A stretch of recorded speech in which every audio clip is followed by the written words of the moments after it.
നിങ്ങൾ നോക്കൂ, സർവകലാശാലയുടെ ഭരണത്തെ ഒരു തരത്തിലും മുന്നോട്ട് കൊണ്ടുപോകാൻ ആഗ്രഹിക്കാത്തൊരു വി സി ഈ സർവകലാശാലയുടെ തലപ്പത്തിരിക്കുകയാണ്. സംഘപരിവാരുകാരനാണ് എന്ന ഒറ്റ യോഗ്യതയാണ് ഇവിടെ സർവകലാശാലയുടെ വൈസ് ചാൻസലറായിരിക്കാൻ മോഹനൻ കുന്നുമലിനുള്ളത്. അദ്ദേഹം പലരെയും അസഭ്യം പറയുകയാണ്, അദ്ദേഹം പലരെ ആക്ഷേപിക്കുകയാണ്. പലരെയും അസഭ്യം പറയുന്ന, ആക്ഷേപിക്കുന്ന മോഹനൻ കുന്നുമൽ സ്വയം ചിന്തിക്കേണ്ടത് തനിക്കെന്താണ് ഈ സർവകലാശാലയുടെ ആസ്ഥാനത്തിരിക്കാൻ യോഗ്യതയെന്നാണ്. ഒരു യോഗ്യതയുമില്ലാതെ സംഘപരിവാരത്തിൻ്റെ കാല് തിരുമുന്നു എന്ന ഒറ്റ കാരണത്താൽ സർവകലാശാലയുടെ തലപ്പത്തേക്ക് കയറിയിരിക്കുന്ന ഇയാളാണ് ഈ സർവകലാശാല ഭരണത്തെ താറുമാറാക്കുന്നത്.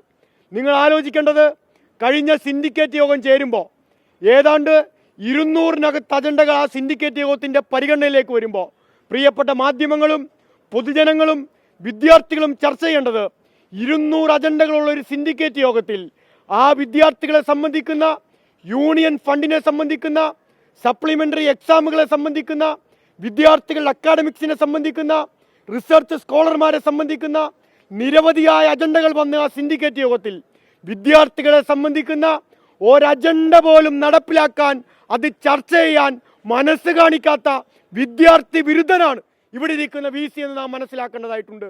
ആ വി സി ആണ് ഇവിടുത്തെ സർവകലാശാല ഭരണത്തിന് നേതൃത്വം കൊടുക്കുന്നത്. കാര്യവട്ടം ക്യാമ്പസ് ഈ സംസ്ഥാനത്തെ റിസർച്ച് കേന്ദ്രമാണ്. ഏറ്റവും വലിയ റിസർച്ചർമാർ, അക്കാഡമിക് മികവുള്ളവർ, ഈ രാജ്യത്തെ തന്നെ ഏറ്റവും ശ്രദ്ധേയമായ പൈനിയർ റിസർച്ച് ഇൻസ്റ്റിറ്റ്യൂട്ടാണ് കാര്യവട്ടത്ത് റിസർച്ച് ഇൻസ്റ്റിറ്റ്യൂട്ട്. ആ റിസർച്ച് ഇൻസ്റ്റിറ്റ്യൂട്ടിൻ്റെ തലപ്പത്തേക്ക് ഡീൻമാരായി സംഘപരിവാരുകാരാണ് എന്ന ഒറ്റ യോഗ്യതയിൽ ആളുകളെ നിയമിക്കുന്നു. പലരും ചോദിക്കുന്നുണ്ട്, ഇവിടെ ഒരു സേവ് യൂണിവേഴ്സിറ്റി ഫോറം ഉണ്ട്, സേവ് യൂണിവേഴ്സിറ്റി ഫോറം. നിങ്ങൾ മാധ്യമപ്രവർത്തകർ ഈ അടുത്ത കാലത്ത് ഈ സേവ് യൂണിവേഴ്സിറ്റി ഫോറംകാരെ എവിടെയെങ്കിലും കണ്ടിട്ടുണ്ടോ എന്ന് എനിക്കറിയില്ല. മുതിർന്ന ഒരാളുണ്ട്, അയാളുടെ പേരൊന്നും ഞാൻ പറയുന്നില്ല. മൂത്തവരെ അധിക്ഷേപിക്കരുതെന്നാണ് ഞങ്ങൾ പഠിച്ചിരിക്കുന്നത്. അതുകൊണ്ട് അധിക്ഷേപിക്കാനൊന്നും തയ്യാറാവുന്നില്ല. ഈ സേവ് യൂണിവേഴ്സിറ്റി ഫോറംകാരൻ, ആ സേവ് യൂണിവേഴ്സിറ്റി ഫോറംകാരനും ഇതുപോലെ തന്നെ SUSയുടെ നേതാവായി പുറത്തും സർവകലാശാലയിൽ സേവ് യൂണിവേഴ്സിറ്റി ഫോറം എന്ന് പറഞ്ഞ് നടക്കുന്നവരുണ്ട്. ഇവരുടെ ഒത്താശയിലാണ് ഈ സർവകലാശാലയുടെ വി സി ഈ പണിയെല്ലാം കാണിക്കുന്നത്. അധികാരത്തിൻ്റെ ശ്രേണിയിലേക്ക് നുഴഞ്ഞു കയറാൻ അവസരം നോക്കി നടക്കുന്ന ഇത്തിൽ കണ്ണികളാണ് ഇവിടുത്തെ സേവ് യൂണിവേഴ്സിറ്റിക്കാരൻ. അങ്ങനെ ഇത്തിൽ കണ്ണികളായി പടർന്നു കയറാൻ ഇപ്പം കിട്ടിയിരിക്കുന്ന ചാഞ്ഞമരമാണ് V C Mohanan Kunnummal. V C തന്നെ സർവകലാശാലയിൽ ഇരിക്കുന്നത് സംഘപരിവാറിന് മുകളിൽ ചാഞ്ഞു കയറിയിട്ടാണ്. അങ്ങനെ സംഘപരിവാറിന് മുകളിൽ ചാഞ്ഞു കയറിയിരിക്കുന്ന വി സിയുടെ മുകളിലേക്ക് ചാഞ്ഞു കയറിയിരിക്കുന്നവരാണ് ഇവിടുത്തെ സേവ് യൂണിവേഴ്സിറ്റി ഫോറംകാരൻ. നാം ചോദിക്കേണ്ട ഒരു ചോദ്യമില്ലേ, എല്ലാത്തിലും പ്രതികരിക്കുന്നവരാണ് സേവ് യൂണിവേഴ്സിറ്റിക്കാരൻ. SFIക്കാരൻ വന്നാൽ, ഇവിടുത്തെ ഇടതുപക്ഷക്കാരൻ വന്നാൽ എന്തിനോടും പ്രതികരിക്കുന്നവരാണ് സേവ് യൂണിവേഴ്സിറ്റി ഫോറംകാരൻ. ഒരു വിദ്യാർത്ഥിയെ, ഒരു ദളിത് വിദ്യാർത്ഥിയെ ഇവിടെ സർവകലാശാല റിസർച്ച് ചെയ്യുന്നതിന് പേരിൽ ആ റിസർച്ചറെ ഒറ്റപ്പെടുത്താൻ, ജാതീയമായി ആക്ഷേപിക്കാൻ ഇവിടുത്തെ ഒരു ഡീൻ തീരുമാനിച്ചിട്ട് ഒരു പ്രതികരണം, ഒരു പ്രതിഷേധം ഇവിടുത്തെ സേവ് യൂണിവേഴ്സിറ്റി ഫോറത്തിൻ്റെ ഭാഗത്തുനിന്ന് വന്നോ? അപ്പോൾ ഇവരെല്ലാം ഒരു ടീമാണ്. സേവ് യൂണിവേഴ്സിറ്റി ഫോറവും RSSും മോഹനൻ കുന്നുമലും കൂടി ചേരുന്ന ഒരു കോറമാണ് ഇവിടെ യൂണിവേഴ്സിറ്റി നിയന്ത്രിക്കാൻ വേണ്ടി ശ്രമിക്കുന്നത്. വളരെ ഉത്തരവാദിത്തോടെ ഞാൻ പറയുന്നു, സേവ് യൂണിവേഴ്സിറ്റി ഫോറത്തിൻ്റെ പ്രധാനപ്പെട്ട ആളുകളുമായി നിരന്തരം കൂടിയാലോചന നടത്തുന്ന ആളാണ് ഇവിടുത്തെ vice chancellor Mohanan Kunnummal.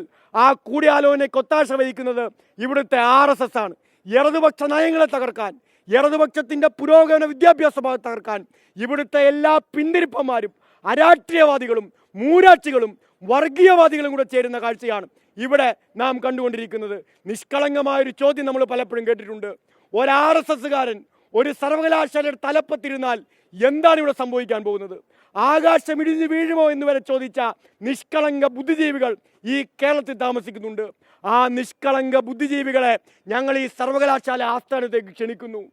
RSS ഒരു സർവകലാശാല തലപ്പത്ത് കയറിയിരുന്നാൽ എന്താണ് സംഭവിക്കുക എന്ന് നിഷ്കളങ്കമായി ചോദിച്ച ഈ കേരളത്തിൻ്റെ മതനിരപേക്ഷതയെ വർഗീയവാദികൾക്ക് വേണ്ടി ഒറ്റുകൊടുക്കുന്ന നിഷ്പക്ഷ ബുദ്ധിജീവികളെ നിങ്ങൾ മനസ്സിലാക്കണം.